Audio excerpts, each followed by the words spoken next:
ماں باپ کے نافرمان کی نہ دنیا ہے نہ آخرت۔ ایک صحابی ہے، یا رسول اللہ میرا باپ نا میری کمائی میں سے خرچ کرتا، مجھ سے پوچھتا ہی نہیں، اور شرعاً قانوناً اگر میری کمائی میرے باپ کی جو کمائی ہے یا زمین ہے جائیداد ہے اس سے الگ میں نے اپنی محنت سے کوئی کمائی کی ہے، وہ میری ذاتی چیز ہے، قانوناً میرے باپ کو بھی پوچھنا چاہیے کہ بیٹا یہ تمہاری چیز میں لے سکتا ہوں، یہ پیسہ میں استعمال کر سکتا ہوں، قانون یہ ہے۔ تو اس نے قانون کی بات کی کہ میرا باپ میرا مال اٹھا کے خرچ کر دیتا، مجھ سے پوچھتا ہی نہیں۔ آپ نے کہا اس کے باپ کو بلاؤ۔ اس کے باپ کو بلایا تو وہ انہوں نے پوچھا کیوں بلا رہے ہیں؟ کہ تیرے بیٹے نے تیری شکایت کی۔ تو اس کو اتنا غم لگا کہ وہ کٹ کے مر گیا۔ اور عرب کی شاعری تو پھر پوری دنیا میں مشہور ہے، آج بھی مشہور ہے۔ تو اس نے دل ہی دل میں کوئی شعر کہے، درد بھرے دکھ بھرے، اور وہ انہی شعر کو اپنی زبان سے نہیں دل ہی دل میں کہتا کہتا دربار رسالت میں مسجد میں پہنچا تو جبریل پہلے آ چکے تھے۔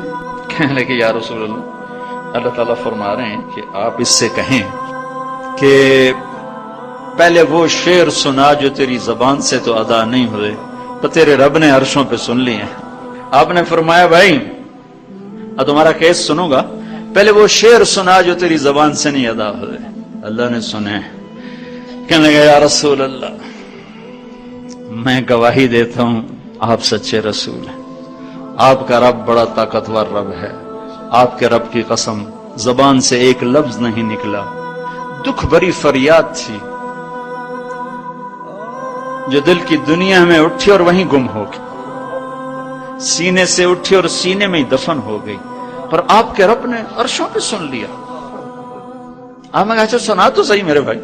میں کہا جی میں نے کہا بچے جس دن تو پیدا ہوا اس دن سے ہم نے اپنے لیے جینا چھوڑ دیا، ہم نے تیرے لیے جینا شروع کیا۔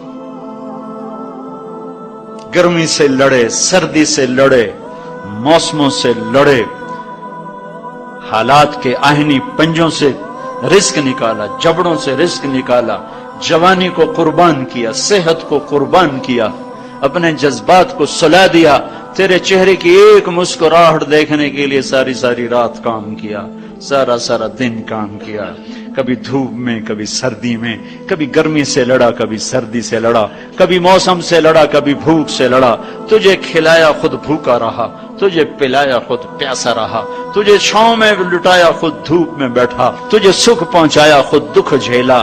میری تو زندگی پھر تیرے لیے ہوگی، میں نے اپنے لیے جینا چھوڑ دیا۔ جب کبھی تو بیمار ہوا تو ساری رات میں اور تیری ماں تیرے سرانے بیٹھ کے دھڑ دھڑ دل دھڑک رہے ہوتے تھے، کہیں مر نہ جائے، کچھ ہو نہ جائے۔ ہسپتال پہنچیں، ڈاکٹر کو بلاؤ، ٹیکسی بلاؤ، گاڑی بلاؤ، رکشہ بلاؤ، جلدی سے ہسپتال پہنچاؤ۔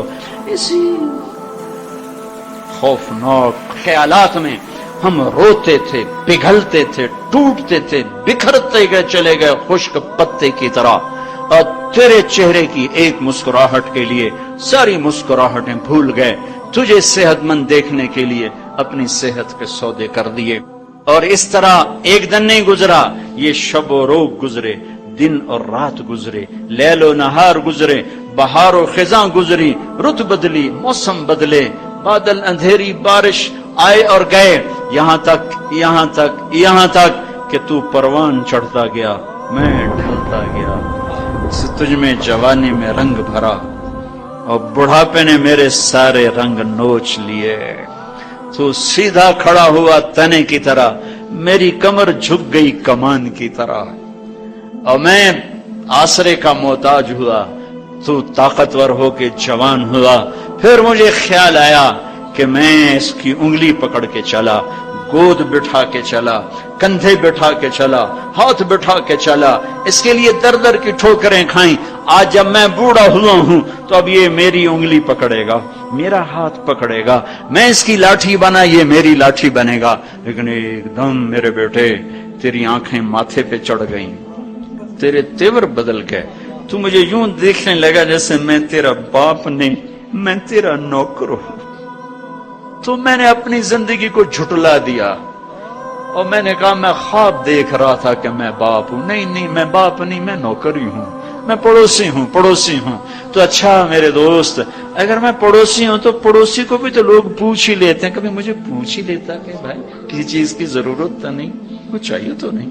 یہ اتنے درد بھرے اشعار ہیں کہ میرے تو اتنی فصاحت نہیں کہ میں اس کا ترجمہ کر سکتا، لیکن یہ وہ اشعار تھے کہ میرے نبی زار و قطار روتے اور آپ ٹوٹ پڑے اور آپ کی داڑھی آنسوں سے تر ہو گئی اور آپ نے اس کو گریبان سے پکڑا اور جو جھٹکا دے کر اٹھ جا، دفع ہو جا، انت و مالک لابیک، تو باپ کے خلاف مقدمے کرتا ہے، نکل جا، تو اور تیرا سب کچھ تیرے باپ کا ہے۔